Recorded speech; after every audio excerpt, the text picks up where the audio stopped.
medicina, y querías aludir a algo particular sobre el tema impositivo. Exactamente, yo quería aludir justamente al tema impositivo, que es el tema que nos trae el día de hoy.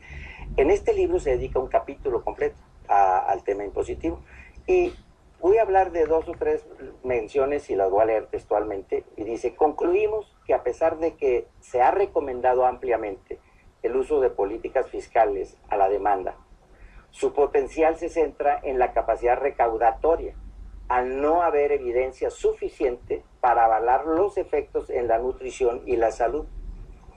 Existe un alto riesgo de generar problemas distributivos al afectar a las familias más pobres, lo que implica además un alto costo político. Prosiguen otras menciones como que es necesario mayores estudios para poder evaluar correctamente una medida de este tipo. Y lo que es importante es que si es una medida esencialmente recaudatoria, para que tenga efectos, el mismo libro lo señala, habría que emplearse los recursos que genera un impuesto en temas colaterales, que no es el caso. Que eso es interesante, porque no sabemos si es el caso o no. Bueno, estrictamente no queda claro. No queda claro, pero lo que... ¿Qué se va a hacer con ese impuesto? Aunque no esté especificado como etiquetado en la reforma hacendaria, como hay muchas voces que plantean que si se complementa la medida impositiva y se etiquetan esos recursos, por ejemplo, para inundar de bebederos usables en las escuelas, entonces sí se da un paso cualitativamente distinto. Si se queda en la recaudatoria puede suceder lo que tú dices. Pero déjame te complemento con otro dato que a lo mejor no tiene. Depende de lo que hagan. Depende de lo que haga, pero no está claro en lo que va a hacer. Lo que sí es claro es que va al paquete de la bolsa de la Secretaría de Hacienda para todos los gastos del gobierno. Pero déjame te agrego otro tema adicional a esto. Algo que a veces no somos muy conscientes. El refresco es el único alimento o bebida no alcohólica que al día de hoy paga IVA. Es el único. Los recursos que se recaudan por el refresco a través del IVA representan aproximadamente entre el 40 y el 50% de los costos que señala la Secretaría de Salud que se invierten en los temas de sobrepeso y obesidad. No está etiquetado, pero equivalentemente es esto. Entonces, de todos los alimentos y bebidas que aportan calorías a la dieta del mexicano, al día de hoy, el único que aporta recursos fiscales en este país es el ¿Y qué dices, Emilio? ¿Que está satanizado el refresco? Pues yo digo que justamente... ¿Por qué no son parejos? Yo digo justamente que no hay elementos para poder asegurar o afirmar categóricamente, y este mismo libro lo señala en su diagnóstico, en cuanto a que el refresco es el causante directo, principal o central del sobrepeso y la obesidad. En tu libro lo señalan, o sea, claramente, el problema de la obesidad diagnosticado y el acuerdo del mundo científico y académico es que es un problema complejo y multifactorial.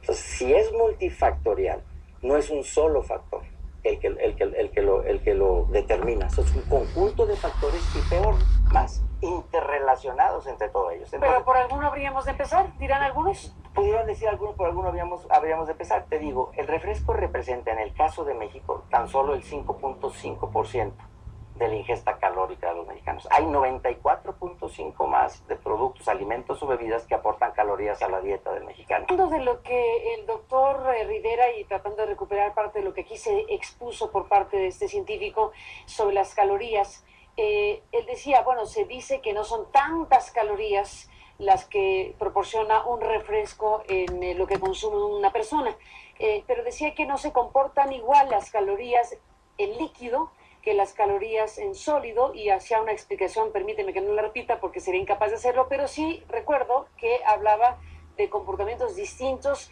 en esta materia desde su perspectiva científica. Por lo tanto, hay de calorías a calorías. Yo creo que habría que aclarar el concepto que él mencionó, que fue la de saciedad, ¿sí? Fue justamente el concepto al que él se refirió. Que tú te tomas un refresco y después comes. Si comes una quesadilla, después ya no comes lo mismo. Así es. Yo creo que el tema de saciedad es un tema... yo creo que es un tema más complejo de la forma en que el doctor lo quiso tratar. O sea, el tema de la saciedad, o sea, cuándo dejo de comer, que podríamos decirlo en términos más entendibles, no depende solamente de las señales fisiológicas que el cuerpo nos está dando. Está inmerso en una cantidad de variables que lo determinan. ¿En qué momento se sabrá si tienes tu razón o quién la tuvo? Bueno, yo creo que ese es un tema complejo y a veces importante de tener en consideración. Yo creo que el tema del sobrepeso y la obesidad es un tema tan serio para este país, es un problema tan importante para los seres humanos, para el bienestar, para la economía del país y para la economía de las personas, que amerita que cuando se tenga que tomar una medida de este tipo, se tome en el sentido correcto y se tengan en la mesa todos los elementos. ¿Cuándo se va a saber? Es una apuesta a ver si sí o a ver si no. Pero no tanto, Emilio, déjame traer antecedentes obligados. Cuando vino un debate similar para los productos chatarra, como se les llama en México, y al final se tomó una decisión de retirar refrescos de los colegios, mantener, por cierto, los otros productos en proporciones más pequeñas, con efectos colaterales porque los niños compraban varias pequeñas, pero ahí hubo un debate también científico donde el tema refrescos se puso a discusión y hubo conclusiones que llevaron a políticas públicas hace no mucho. Te voy a platicar y qué bueno que pones ese tema. ¿Me dejas hacer una pausa? Con mucho gusto, claro. Gracias, volvemos en un momento.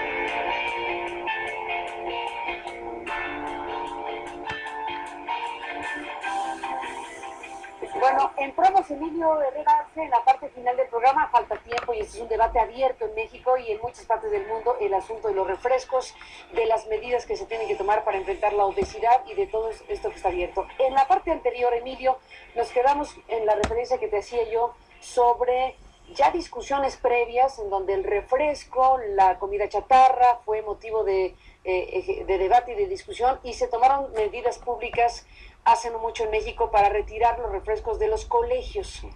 Quiere decir que hubo información que llevó a tomar esa medida. Esa referencia previa puede estar también sosteniendo este tipo de medidas impositivas.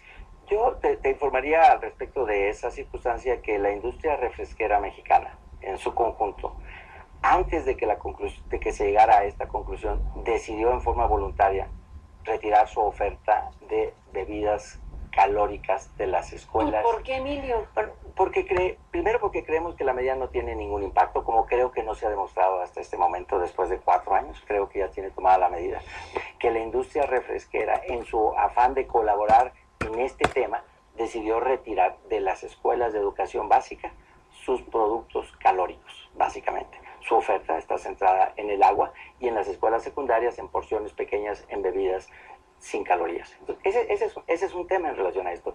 Y creo que justamente el tema requiere de todo el profesionalismo y la atención. ¿Por qué? Es un problema tan serio que tenemos que enfrentar todos los mexicanos, que es muchísimo más relevante crear y construir un ambiente de colaboración en lugar de un ambiente de confrontación. Generar acciones que verdaderamente orienten al fondo del problema. Y el fondo del problema está relacionado con nuestro comportamiento, con nuestros estilos de vida. Si nosotros como sociedad hacemos un esfuerzo conjunto, cada quien ponemos nuestra parte, coordinados con la Secretaría de Salud y encontramos un enfoque claro y adecuado al diagnóstico preciso que es el que tiene al inicio de este libro, creo que entre todos vamos a encontrar más rápidamente la salida de este problema. En el reconocimiento de cosas que están, bueno, a debate al final de cuentas en términos científicos, por ejemplo, Emilio, para cerrar esta conversación, cosas que se han dicho como que la cantidad de azúcar con la que se elaboran estos refrescos, entre otras cosas, los convierten en productos prácticamente adictivos para los consumidores. Creo que vuelvo a lo mismo. El discurso está lleno de informaciones que no tienen el sustento contundente científico que diga esto es claro. Pero hay científicos diciendo eso. Hay científicos diciendo eso y hay científicos diciendo otras cosas en ese sentido. Pero ¿qué te puedo decir yo?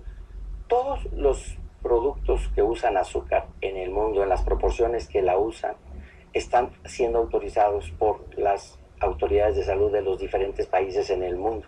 No creo que se pueda afirmar que un refresco per se hace daño, ¿sí? Está inmerso en otra serie de factores y otros elementos donde puede, junto con todos estos factores, tener una incidencia en este problema. Pero el fondo del asunto de este problema complejo y multifactorial realmente requiere que demos información orientadora al consumidor y que vayamos al fondo del problema. Y el fondo del problema tiene que ver con nuestros estilos de vida. Ustedes tienen un gran músculo de cabildeo, se sabe. ¿Qué tipo de estrategias tienen para convencer a los legisladores para que acepten o no la medida que propone el gobierno de la República? Primero que nada, nosotros nos interesaría, no lo hemos logrado, lo quiero afirmar, que nos reciba la Secretaría de Hacienda, quien está haciendo la propuesta de este impuesto. ¿No los ha recibido? No nos ha recibido. ¿Han pedido hemos audiencia? pedido audiencia y no la hemos terminado hasta este momento con el secretario o con el subsecretario, ¿verdad? Dos, estamos dispuestos a manifestar nuestros argumentos con los elementos que tenemos para que quienes tienen que tomar estas decisiones, sean los legisladores o sea el mismo Ejecutivo, puedan normar o tomar en cuenta cuando vayan a llegar a la decisión final. Creo que eso es lo que nos corresponde hacer como sociedad. Creo que la posibilidad de hablar con los legisladores, con quien sí hemos tenido recepción y normalmente tenemos disposición a escucharnos, la quisiéramos encontrar también en el Ejecutivo. Y no tenemos otra intención, más allá que el músculo que se puede decir, quisiéramos manifestar nuestros argumentos y ponerlos en la mesa. Nos interesa, como a todos los mexicanos debiera interesarle, encontrar un problema, una solución al problema del sobrepeso y la obesidad, porque en realidad es un problema grave, real, de México y del mundo, porque no es un problema exclusivo de México. Tenemos primeros lugares en la materia, así que es un problema de todos, pero nosotros... ¿Me darías una oportunidad para aclarar algo? Se menciona mucho en este discurso retórico y coloquial que México es el primer lugar en el mundo... de consumidores de refrescos y de obesidad. Pues y por lo tanto se asocia una con la otra. otra. Se asocia con la otra. Creo que no hay una relación de causalidad, primero que nada, y habría que demostrarla para o no que... necesariamente demostrar, o no la hay, o no necesariamente demostrada. Pero dos, México, en los datos de la OMS, está alrededor del lugar 12 o 15 en el mundo.